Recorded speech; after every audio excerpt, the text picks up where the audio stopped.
Friends, आज की video में हम डिस्कस करेंगे vitamin B 3, niacin and nicotinamide. यह नाम से भी मार्केट में जानी जाती है विटामिन बी 3। विटामिन बी 3 के फायदे में सबसे पहला इंपॉर्टेंट रोल होता है कोलेस्ट्रॉल लेवल को कम करती है। कोलेस्ट्रॉल यानी कि LDL, low density lipoprotein triglyceride. जब कोलेस्ट्रॉल का स्तर बढ़ जाता है तो हाई ब्लड प्रेशर या हार्ट, क्रोनिक आर्टरी डिजीज जैसी समस्याएं होती हैं। अगर आप बढ़ते हुए कोलेस्ट्रॉल को अगर कम नहीं कर पाए या कोई भी मेडिसिन समय पे नहीं ले पाए तो आपको हार्ट से संबंधित क्रोनिक डिजीज हो सकती है।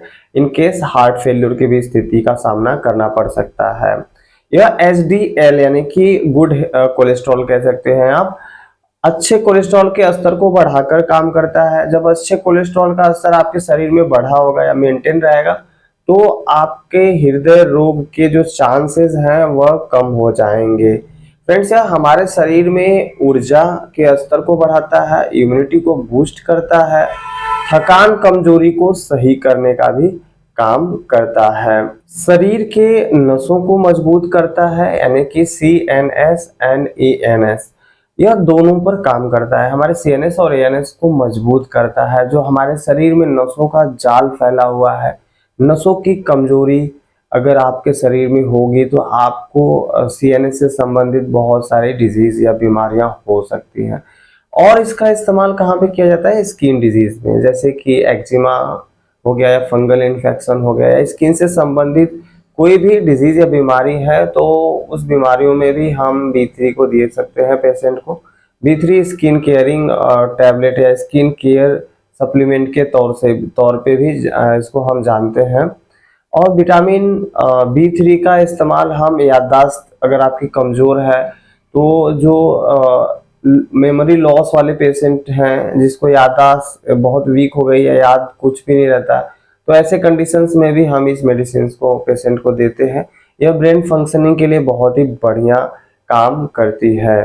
पाचन तंत्र को बेहतर बनाए और थकान या नसों के दर्द, न्यूरोपैथिक पेन में भी इसका इस्तेमाल किया जाता है। कई बार कई मेडिसिन के साथ में डॉक्टर इसे प्रिस्क्राइब करते हैं नो पेन के ट्रीटमेंट में। Vitamin B 3 500 mg capsule, company health for all private limited. इस मेडिसिन को हमें 30 डिग्री सेंटीग्रेड के नीचे वाले तापमान पे या कूल एंड ड्राई प्लेस पे स्टोर करके रखना है। एक सिंगल पैकिंग में 180 कैप्सूल्स होते हैं। अब हम खुराक के बारे में जान लेते हैं। फ्रेंड्स, इस एक कैप्सूल को हमें खाने के आधा घंटा पहले या फिर खाने के 2 घंटे बाद ही लेना है। इसी कैप्सूल को रात में लेना काफ़ी सुरक्षित होता है और काफ़ी असरदार होता है।